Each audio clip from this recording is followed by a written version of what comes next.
What's up, YouTube? It's been a while. It's been a good little while. I have been away mostly because I really hadn't had a lot of time to do a lot of editing. I have several videos that are just stuck in my hard drive right now. I need to be edited and posted. I'll get to those. However, right now I want to show you something because the last time I was out, I was catching smallmouth. I come across a school of smallmouth and I was catching them on these guys, woolly burger jig. I don't know how well you guys can see it. It's somewhere in there. These guys are in yellow and black. I was catching them in yellow and black and also in brown on brown.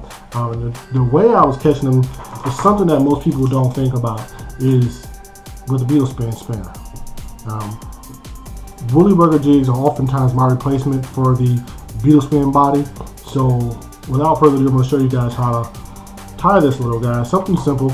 As you can see, I got a regular ball head jig on here with the keeper. Normally I would cut this keeper off, but with this particular jig, you don't have to. Like I said, it's a very simple jig.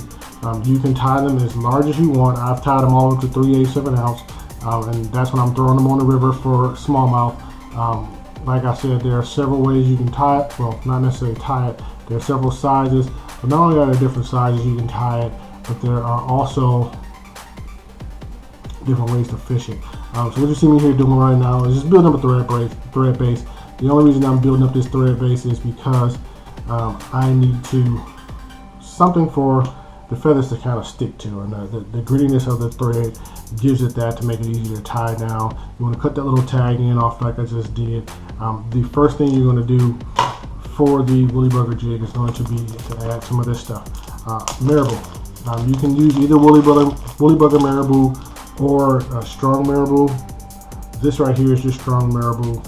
I'm going to have to do a video explaining the different types of marabou so you can understand. When you do this particular jig though, you're going to measure it out. You want that tail to be about the same length of the jig head, which mine was just a little bit longer, so not a big deal, nothing major. Like I said, it's simple tie. You want to, I don't know if you can see it, but what I'm doing is I'm actually squeezing the thread between my index finger and my thumb and then tightening it down just so I can get my wraps a little easier. I got a little bit too much thread out, so let me thread that up there. And just wrap it in there. You don't have to go all the way up.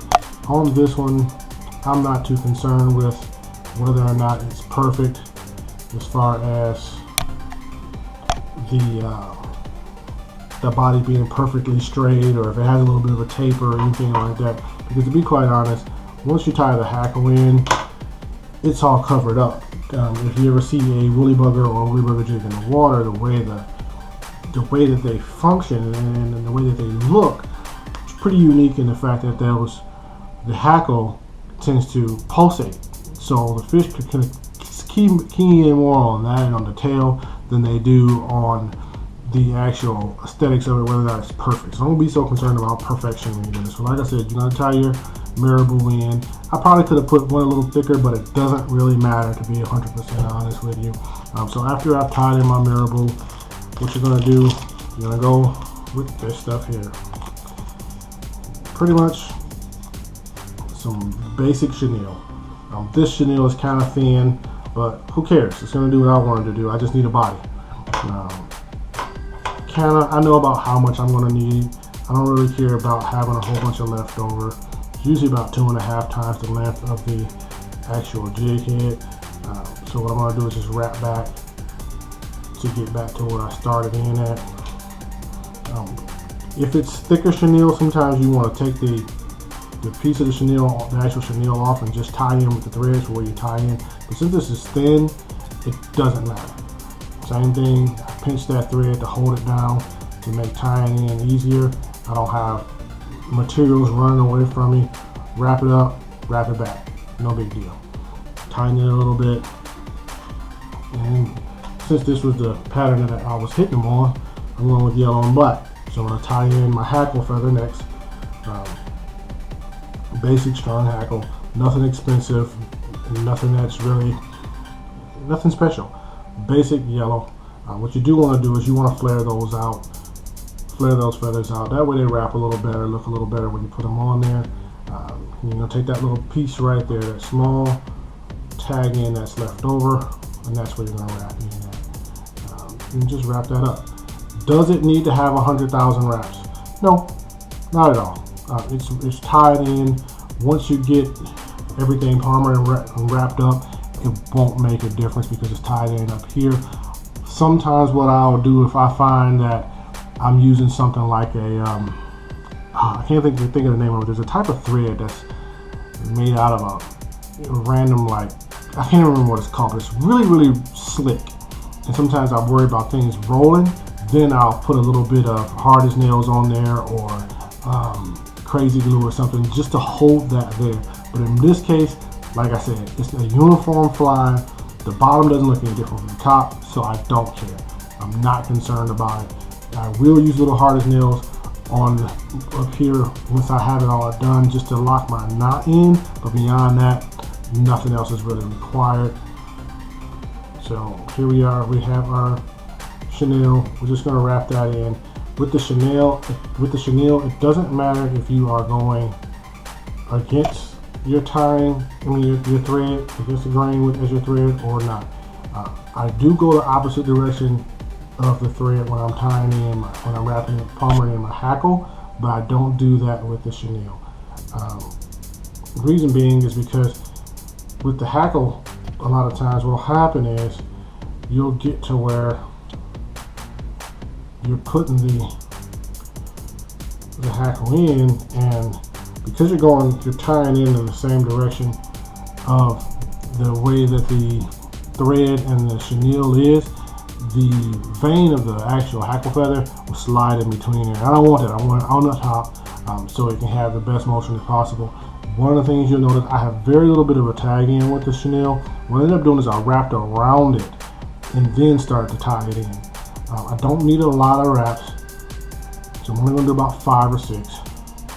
Snug them down and go ahead and whip finish. Here's my whip finisher tool. If you've never seen one, if you've watched any jig or fly tying videos, you've seen them before. So just use your whip finishing tool.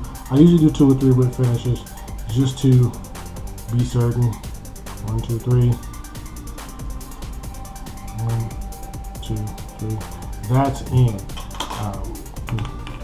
I kind of did this out of order, but it's no big deal. Go ahead, you can use your hackle pliers. In this case, with this super long hackle, it's not a big deal. You're just gonna wrap. You're just gonna wrap.